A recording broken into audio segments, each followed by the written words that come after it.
Ici Suzy Champagne, complice de vos lectures. Bienvenue à l'émission Auteur en quarantaine. Écoutez, aujourd'hui, j'ai une femme très inspirante avec nous, Madame Diane Beignet, l'auteure du livre Jazette amicale avec le deuil. Donc, bonjour Diane, merci infiniment d'avoir accepté notre invitation. Oui, bonjour, ça me fait plaisir. Diane, je sais que tu es thérapeute. Est-ce que tu peux nous parler brièvement de ce que tu fais dans la vie de tous les jours? Bien, j'ai une formation en travail social. J'ai travaillé comme cadre et comme intervenante dans le réseau de la santé pendant de nombreuses années. Et bon, j'ai dû arrêter pour les raisons qui sont décrites dans le livre. Mais là, je suis travailleuse autonome, je suis travailleuse sociale en pratique privée et je travaille pour un programme d'aide, deux programmes d'aide aux employés. Et je fais des thérapies en privé aussi, notamment pour aider les gens endeuillés. C'est vraiment très intéressant. Comment t'es venue l'idée d'écrire ton premier livre en octobre dernier? Puis comment est-ce qu'on fait pour jaser avec le deuil concrètement? Ça vient d'où cette idée d'écrire ce livre-là? Bien, c'est un concours de circonstances, puis je l'écris un peu dans le livre, c'est que, tu sais, on croit que quand on vit un deuil ou quand on vit une période difficile, ce n'est que sombre autour de nous. Et je me dis, quand on s'ouvre à la vie, parce que c'est un peu ça que j'essaie de traduire comme message de fond, c'est que dans le deuil, il y a beaucoup de vivants et la vie est là aussi, parce que le deuil fait partie de la vie, mais il est arrivé un concours de circonstances où j'étais à un lancement de livre et que j'ai fait une jasette avec les éditeurs. J'avais déjà en tête un 30, un projet d'écriture, mais c'était plus pour moi. J'avais commencé à écrire un peu un texte par rapport au deuil de mes deux enfants parce que j'ai perdu mes deux enfants en 20 mois. Et tout bonnement comme ça, j'ai demandé s'il y avait un intérêt et ça s'est présenté de façon tellement agréable.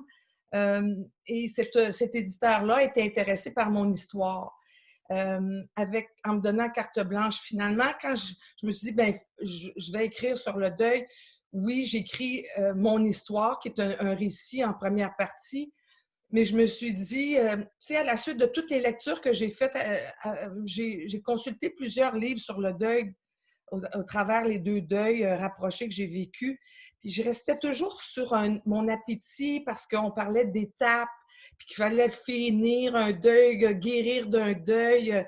Tu sais, il fallait plus en parler à un certain moment.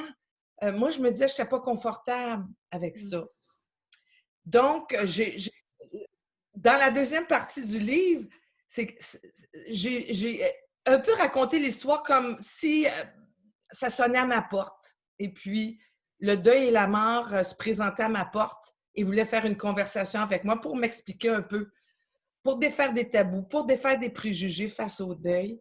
Et la conversation s'est installée un peu avec la mort, parce que je dis dans le livre, la mort ne fait que passer dans notre vie, mais le deuil demeure présent. Alors, le deuil est venu me visiter une fois, deux fois, et on fait une conversation ensemble, et on apprend, on grandit, même le deuil grandit aussi à travers la conversation. Alors, la conversation, finalement, c'est la conversation qu'on a avec soi-même. Tu sais, c'est une réflexion profonde. Alors, ça amène vers la réflexion. Non, c'est parfait.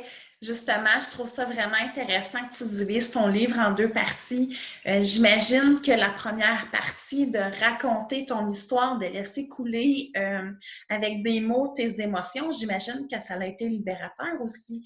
On dit souvent que l'écriture, ça fait du bien. J'imagine que cette partie-là peut faire du bien aussi aux gens qui sont endeuillés. Bien, moi, je crois que ça. Parce que, oui, je pense que ça fait du bien. Le but de le livre, c'était pas de me libérer parce que je suis allée chercher beaucoup d'aide, moi, tout après le décès de mes deux enfants, parce que je voulais pas sombrer. Alors, à un moment donné, j'ai fait le choix d'aller chercher de l'aide puis de dire, ben, je vais mettre les deux pieds dans la vie. Mais écrire un livre, c'est pas juste un jet, c'est de se relire et se relire et corriger et réviser. Et cette partie-là, dans le récit, de toujours retomber tu sais, dans les moments clés difficiles de la mort. Hein? Quand on a un enfant, on lui tient la main, on le voit mourir. Oui. C'est pas toujours évident de replonger dans l'émotion, mais je me disais, je vais-tu être capable de traverser ça?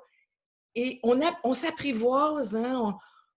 Puis j'ai appris à travers l'écriture que finalement, la souffrance nous donne des options parce que la souffrance nous amène à élever notre niveau de conscience face à la vie, hein, quand on aborde la mort, mais aussi, tu sais, ben, jusqu'où je vais laisser la souffrance s'emparer de moi.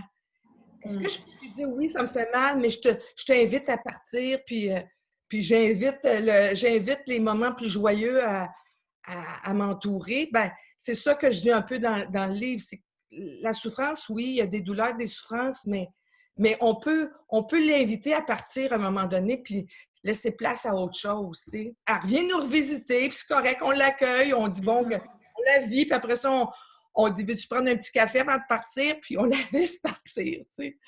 On la laisse aller. C'est comme ça. Oui.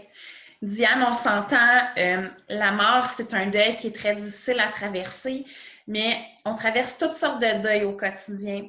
Et en ce moment, je pense que l'être humain en traverse encore plus qu'habituellement parce qu'il y en a beaucoup qui viennent de perdre leur emploi, il y en a qui sont plus capables d'être à la maison, ils veulent divorcer, ils veulent changer leur vie. Donc, on vit plein de deuils au quotidien.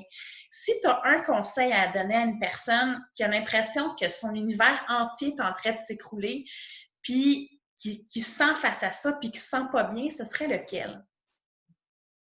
Bien, tu sais, quelque chose qui est imprévisible, qui nous happe, comme le confinement, comme la perte d'un emploi, comme la perte d'un être cher, c'est sûr que ça vient toujours ébranler. Il y a des gens que ça amène dans un état de choc, d'autres qui vivent de la peine, d'autres qui vivent de la colère.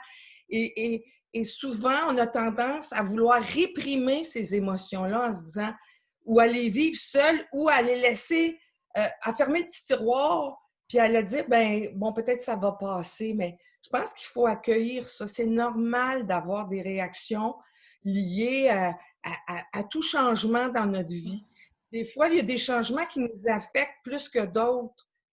Tu sais, les changements, les deuils, tout ça, sont uniques pour chaque personne. On ne réagit pas de la même façon.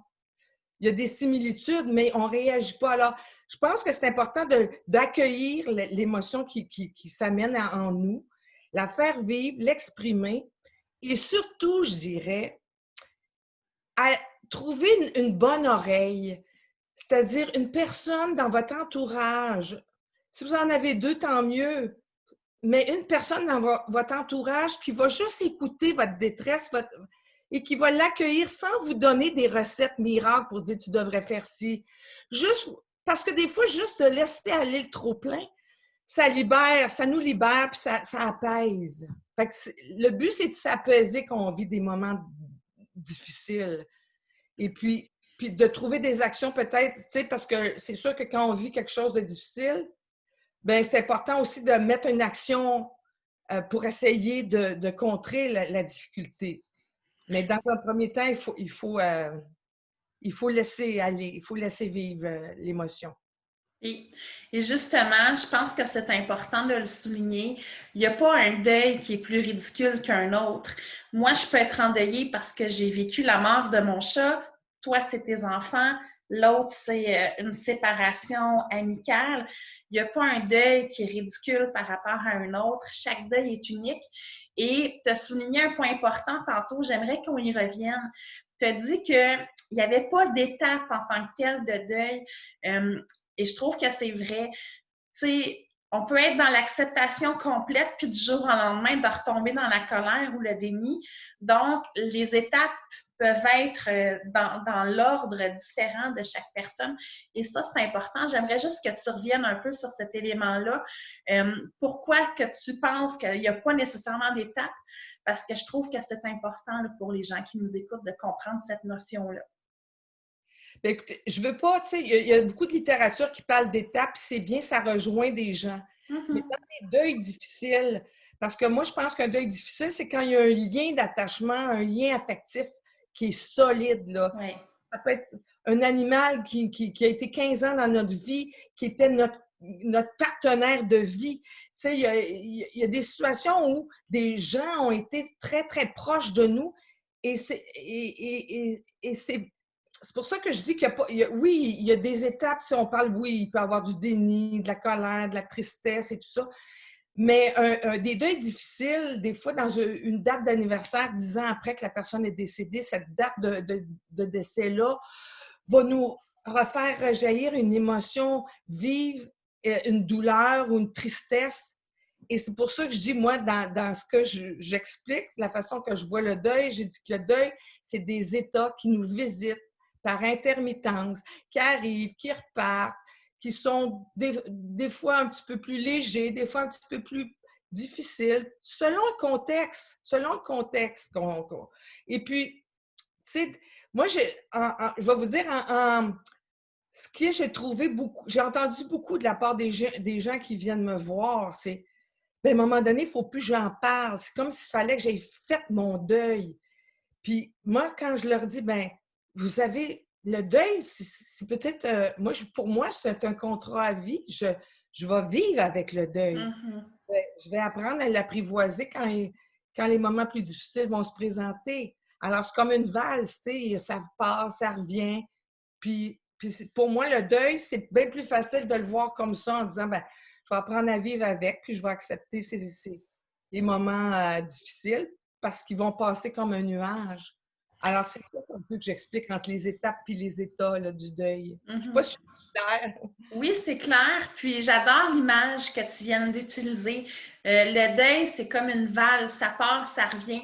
Donc, de valser avec notre deuil et d'accueillir les différentes émotions que ça engendre, ça peut permettre justement de passer au travers, même si ce n'est pas facile. Oui, c'est ça. Merci beaucoup, Diane, d'avoir été avec nous. Si on veut se procurer ton livre, je sais que tu es avec les éditions Michel Lafon, donc tu es disponible sur leslibraires.ca. En librairie aussi, profitez-en, les librairies viennent d'ouvrir ou sont sur le point d'ouvrir dans le Grand Montréal, donc profitez-en pour aller voir votre libraire pour commander le livre à Diane. Puis tu as un site web aussi sur lequel tu offres des services. Oui. Bien, je voulais juste dire qu'il est en format numérique aussi, le livre. Il est accessible en format numérique. Et puis, oui, www.dianebeignet, DIANEBAIGNEE, en un mot.com. Alors, si jamais vous voulez avoir plus d'informations sur les activités qui sont en cours. Et si je me permets, il y aura des petites capsules que je fais avec Jessica Brendel, qui est une mère qui a perdu une petite fille. Et puis, on a décidé de faire des capsules questions-réponses pour aider les gens en deuil présentement. Wow, quelle belle initiative. Merci beaucoup d'avoir été avec nous. C'est vraiment un pur bonheur de te découvrir et à bientôt. Merci beaucoup. Merci à vous. Merci Bonne à journée. toi. Bye.